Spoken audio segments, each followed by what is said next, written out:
Hello dudes, this is Prabhakar from my channel iOS Dude.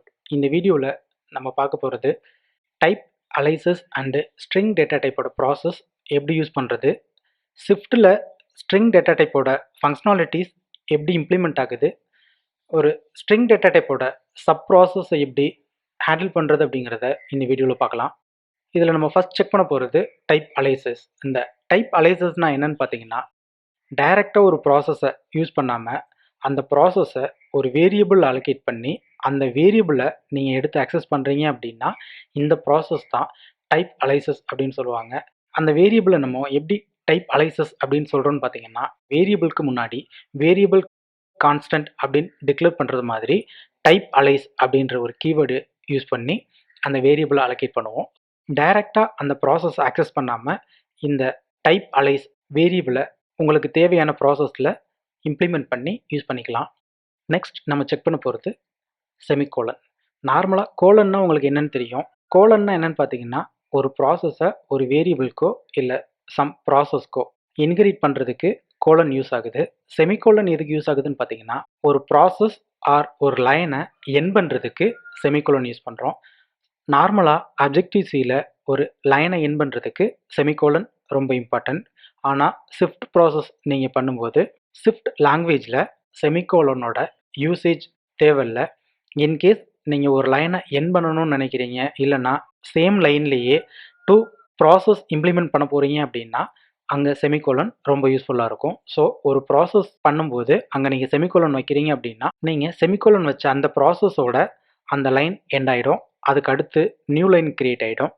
Next பார்க்க போகிற concept strings and characters. நார்மலாக ஸ்ட்ரிங்ஸ்னால் என்னென்னு பார்த்தீங்கன்னா, குரூப் ஆஃப் கேரக்டர்ஸை தான் நம்ம ஸ்ட்ரிங்ஸ் அப்படின்னு சொல்லுவோம். இந்த ஸ்ட்ரிங்ஸை தான் நம்ம வேர்ட், கண்டென்ட் ஆர் பேராகிராஃப் அப்படின்னு சொல்கிறோம். ஸ்ட்ரிங் டேட்டா டைப்பில் நம்ம ஃபஸ்ட் செக் பண்ண போகிறது ஸ்ட்ரிங் லிட்ரல்ஸ். நார்மலாக லிட்ரல்ஸ்னால் உங்களுக்கு என்னென்னு தெரியும். ஒரு டேட்டா டைப்போட வேல்யூவை பர்டிகுலர் அந்த டேட்டா டைப்போட வேரியபிளுக்கு நீங்கள் அசைன் பண்ணுறீங்கன்னா இந்த ப்ராசஸை தான் நம்ம லிட்ரல்ஸ் அப்படின்னு சொல்கிறோம். இந்த ஸ்ட்ரிங் லிட்ரல் ப்ராசஸ்னால் என்னென்னு பார்த்தீங்கன்னா, ஸ்ட்ரிங் வேல்யூவை ஸ்ட்ரிங் வேரியபிளுக்கு நீங்கள் அலோகேட் பண்ணிங்கன்னா இந்த ப்ராசஸ் தான் ஸ்ட்ரிங் லிட்ரல்ஸ். இந்த ஸ்ட்ரிங் லிட்ரல்ஸ்லேயே இன்னொரு type of string literal process இருக்குது, அதுதான் மல்டிலைன் ஸ்ட்ரிங் லிட்ரல்ஸ். நார்மலாக ஒரு சிங்கிள் லைனை தான் ஒரு ஸ்ட்ரிங் வேரியபிளுக்கு அலோகேட் பண்ண முடியும். ஆனால் ஸ்விஃப்ட் 5ல் இருந்து மல்டிலைன், அதாவது ஒரு பேராகிராஃபை கூட ஒரு ஸ்ட்ரிங் வேரியபிளுக்கு உங்களால் அலோகேட் பண்ண முடியும். மல்டிலைனை ஒரு ஸ்ட்ரிங் வேரியபிளுக்கு நீங்கள் அலோகேட் பண்ணணும் அப்படின்னா 3 டபுள் கோட்ஸ் கொடுத்து அதுக்குள்ளே உங்களோட பேராகிராஃபை அசைன் பண்ணி ஒரு வேரியபிளுக்கு உங்களால் அசைன் பண்ண முடியும். மல்டிலைனை ஸ்ட்ரிங் வேரியபிளுக்கு நீங்கள் அலோகேட் பண்ணுறீங்கன்னா இந்த ப்ராசஸ் தான் மல்டிலைன் ஸ்ட்ரிங் லிட்ரல்ஸ் அப்படின்னு சொல்லுவோம். ஸோ நம்ம string literals and multiline string லிட்ரல்ஸ்னால் என்னென்னு பார்த்தோம்.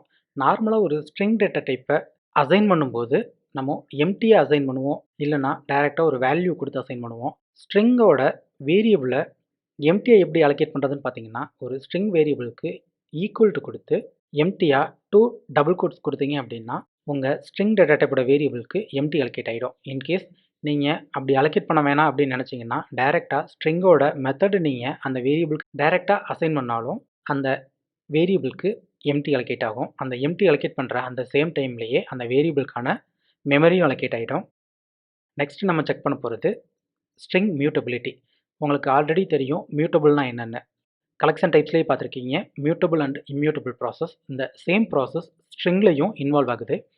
இந்த ஸ்ட்ரிங் டேட்டா டைப்பில் இம்யூட்டபிள் ப்ராசஸை நீங்கள் இன்வால்வ் பண்ணணும்னு நினச்சிங்கன்னா அந்த டேட்டா டைப்போட வேரியபிளாக கன்சிடர் பண்ணி ஒரு வேரியபிளை நீங்கள் அலோகேட் பண்ணி யூஸ் பண்ணீங்க அப்படின்னா இந்த ஸ்ட்ரிங் வேரியபிள் மியூட்டபிள் ப்ராசஸாக அக்சஸ் ஆகும். ஸோ நீங்கள் அந்த ஸ்ட்ரிங் டேட்டா டைப்பை இம்யூட்டபிளாக நீங்கள் அக்சஸ் பண்ணணும்னு நினச்சிங்கன்னா கான்ஸ்டன்ட், அதாவது லெட்டுன்னு கொடுத்து நீங்கள் ஒரு வேரியபிளை டிக்ளேர் பண்ணுறீங்க அப்படின்னா அந்த ப்ராசஸ் இம்யூட்டபிள் ப்ராசஸாக அக்சஸ் ஆகும். ஸோ நீங்கள் ஒரு தடவை லெட்டுன்னு கொடுத்து அந்த ஸ்ட்ரிங் வேரியபிளுக்கு வேல்யூ அசைன் பண்ணிட்டீங்க அப்படின்னா திரும்பவும் உங்களால் அந்த பர்டிகுலர் வேரியபிளுக்கு வேல்யூ அசைன் பண்ண முடியாது. ஸோ இந்த ப்ராசஸை தான் நம்ம ஸ்ட்ரிங் மியூட்டபிள் அப்படின்ட்டு சொல்கிறோம். ஸ்ட்ரிங் டேட்டா டைப்பில் நம்ம நெக்ஸ்ட் செக் பண்ண போகிறது ஸ்ட்ரிங் கன்கார்டினேஷன். இந்த கன்கார்டினேஷன் ப்ராசஸ் அப்படிங்கிறது 2 ஸ்ட்ரிங்கை ஒரு ஸ்ட்ரிங்காக மெர்ஜ் பண்ணி ஒரு வேரியபிளை நீங்கள் ஆக்சஸ் பண்ணணும்னு நினச்சிங்கன்னா இந்த ப்ராசஸை தான் நம்ம ஸ்ட்ரிங் கன்கார்டினேஷன் ப்ராசஸ் அப்படின்னு சொல்லுவோம். இந்த ஸ்ட்ரிங் கன்கார்டினேஷன் ப்ராசஸ்க்கு அடிஷன் ஆப்ரேட்டர், அதாவது ப்ளஸ் யூஸ் பண்ணி 2 ஸ்ட்ரிங் வேல்யூவை ஆட் பண்ணி உங்களால் யூஸ் பண்ணிக்க முடியும். இந்த அடிஷ்னல் ஆப்ரேட்டர் அதாவது ப்ளஸ் யூஸ் பண்ணாமல் நீங்கள் ஒரு கன்கார்டினேஷன் ப்ராசஸ் இம்ப்ளிமெண்ட் பண்ணணும் அப்படின்னு நினச்சிங்கன்னா அடிஷ்னல் அசைன்மெண்ட் ஆப்ரேட்டர் இருக்குது. இந்த அடிஷ்னல் அசைன்மெண்ட் ஆப்ரேட்டர் யூஸ் பண்ணுறது மூலமாக 2 ஸ்ட்ரிங்கை உங்களால் கன்கார்டினேட் பண்ணி உங்களோட ப்ராசஸில் யூஸ் பண்ணிக்க முடியும். இந்த 2 ப்ராசஸும் எனக்கு வேணாம், செப்பரேட்டாக இன்னொரு ப்ராசஸ் மூலமாக நான் கன்கார்டினேட் பண்ணணும் அப்படின்னு நினச்சிங்கன்னா அதுக்கும் ஆப்ஷன் இருக்குது. அந்த ஆப்ஷன் என்னென்னு பார்த்தீங்கன்னா அப்பெண்ட் ப்ராசஸ். இந்த ஸ்ட்ரிங்கில் அப்பெண்ட்டுன்னு நீங்கள் கொடுத்து ஒரு ப்ராசஸ் பண்ணீங்க அப்படின்னா அந்த ப்ராசஸ் 2 ஸ்ட்ரிங்கை கன்கார்டினேட் பண்ணி ப்ராசஸில் யூஸ் பண்ணுறதுக்கு ரொம்ப யூஸ்ஃபுல்லாக இருக்கும். ஸ்ட்ரிங் கன்கார்டினேஷன் ப்ராசஸ்க்கு அப்புறம் நம்ம செக் பண்ண போகிறது ஸ்ட்ரிங் இன்டர்போலேஷன் ப்ராசஸ். இந்த ஸ்ட்ரிங் இன்டர்போலேஷன் ப்ராசஸ்னால் என்னென்னு பார்த்தீங்கன்னா ஒரு ஸ்ட்ரிங் வேல்யூவை ஒரு ஸ்ட்ரிங் வேரியபிளுக்கு நீங்கள் அலோகேட் பண்ணும்போது at same time another data டைப்போட வேல்யூவையும் ஸ்ட்ரிங் வேரியபிளுக்கு அசைன் பண்ண முடியும். அது எப்படின்னு பார்த்தீங்கன்னா நீங்கள் அசைன் பண்ண போகிற அந்த ஸ்ட்ரிங் வேல்யூவில் ஒரு பேக்ஸ்லாஸ் கொடுத்து அடுத்து நீங்கள் யூஸ் பண்ண போகிற அனதர் டேட்டா டைப்போட வேல்யூ நீங்கள் உள்ள அசைன் பண்ணி அந்த ஃபுல் ஸ்ட்ரிங் வேல்யூவை ஸ்ட்ரிங் வேரியபிளுக்கு உங்களால் அசைன் பண்ண முடியும். ஸோ இந்த ப்ராசஸ் மூலமாக எந்த விதமான டைப் கன்வர்ஷன் ப்ராசஸும் யூஸ் பண்ணாமல் டைரெக்டாக ஸ்ட்ரிங் டைப்பாக உங்களால் யூஸ் பண்ணிக்க முடியும். ஸோ இந்த மாதிரி உங்களால் யூஸ் பண்ண முடியும் அப்படின்னா இந்த ப்ராசஸை தான் நம்ம ஸ்ட்ரிங் இன்டர்போலேஷன் ப்ராசஸ் அப்படின்னு சொல்கிறோம். ஸோ இந்த இன்டர்போலேஷன் ப்ராசஸ்க்கு அடுத்து நம்ம செக் பண்ண போகிறது ஸ்ட்ரிங் கவுண்ட். ஸ்ட்ரிங் கவுண்ட்டு எப்படி ஸ்ட்ரிங் ப்ராசஸில் இன்வால்வ் ஆகும்னு பார்த்தீங்கன்னா நார்மலாக ஒரு அரே யூஸ் பண்ணும்போது தான் அரேவோட கவுண்ட்டை உங்களால் ஆக்சஸ் பண்ணிக்க முடியும். At same time string use பண்ணும்போது கூட உங்களால் ஸ்ட்ரிங் கவுண்ட்டை அதாவது கேரக்டர்ஸோட கவுண்ட்டை கூட உங்களால் செக் பண்ணி பார்க்க முடியும். அதுக்கு நீங்கள் ஸ்ட்ரிங் வேரியபிள் டாட் கவுண்ட்னு கொடுத்தீங்க அப்படின்னாலே உங்களோட ஸ்ட்ரிங் வேரியபிளில் சேவ் பண்ணியிருக்க கேரக்டர்ஸோட கவுண்ட்டை உங்களால் செக் பண்ணி பார்த்துக்க முடியும். நெக்ஸ்ட் நம்ம பார்க்க போகிற கான்செப்ட் ஸ்ட்ரிங் இண்டெக்ஸ் ப்ராசஸ். நார்மலாக ஸ்ட்ரிங் டேட்டா டைப்பில் இருக்க உங்களோட ஸ்ட்ரிங் வேல்யூவை இண்டெக்ஸ் வைஸ் வச்சு கூட உங்களால் ஆக்சஸ் பண்ணிக்க முடியும். ஸோ நார்மலாக இப்போ பார்த்தீங்கன்னா வேல்யூ அப்படிங்கிறது ஒரு ஸ்ட்ரிங் டேட்டா டைப்போட வேரியபிள். இந்த வேரியபிளில் நான் ஒரு வேல்யூ செட் பண்ணியிருக்கேன். இந்த வேல்யூவில் இருக்க ஃபஸ்ட் இண்டெக்ஸோட வேல்யூவை எடுத்து நீங்கள் யூஸ் பண்ணணும்னு நினச்சிங்கன்னா யூஸ் பண்ண வேண்டியது ஸ்டார்ட் இண்டெக்ஸ்.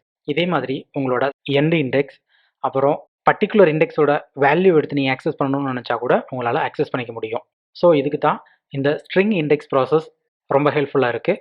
அடுத்து ஒரு ஸ்ட்ரிங்கில் எந்த பிளேஸில் வேணாலும் உங்களால் ஒரு கேரக்டரை இன்சர்ட் பண்ணவோ ரிமூவ் பண்ணவோ முடியும். ஸோ இந்த ப்ராசஸ்க்கு தான் இன்சர்ட் அண்ட் ரிமூவ் ப்ராசஸ் ஸ்ட்ரிங்கில் ரொம்ப யூஸ்ஃபுல்லாக இருக்குது. ஸோ இந்த insert or remove process string ப்ராசஸில் இன்வால்வ் ஆகிறது மூலமாக உங்களால் ஒரு கேரக்டரை இன்சர்ட் பண்ணவோ ரிமூவ் பண்ணவோ முடியும்.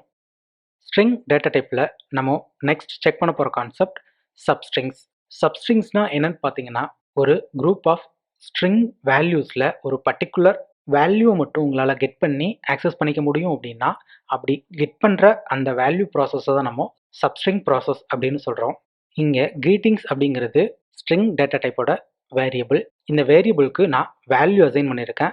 இந்த அசைன் பண்ண வேல்யூவில் எம்டி எங்கே இருக்கோ அந்த எம்டிக்கு முன்னாடி இருக்க வேல்யூவை மட்டும் ஃபெச் பண்ணி இன்னொரு வேரியபிளில் அந்த வேல்யூவை அசைன் பண்ணிவிட்டு திரும்பவும் அந்த வேல்யூவை அந்த வேரியபிள் மூலமாக இன்னொரு ப்ராசஸ்க்கு என்னால் யூஸ் பண்ணிக்க முடியும். ஸோ இந்த ப்ராசஸை தான் நம்ம சப்ஸ்ட்ரிங் ப்ராசஸ் அப்படின்னு சொல்கிறோம்.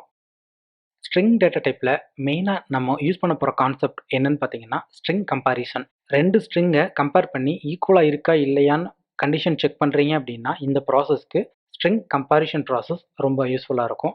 இந்த ஸ்ட்ரிங் கம்பேர் எப்படி பண்ணுறதுன்னு பார்த்தீங்கன்னா 2 ஸ்ட்ரிங் வேரியபிளை இஃப் எல்ஸ் கண்டிஷன் மூலமாக டைரெக்டாக டபுள் ஈக்குவல் டு கொடுத்து 2 வேரியபிளோட வேல்யூஸை உங்களால் ஈக்குவலாக இருக்கா இல்லையா அப்படிங்கிறத கண்டிஷன் செக் பண்ணிக்க முடியும்.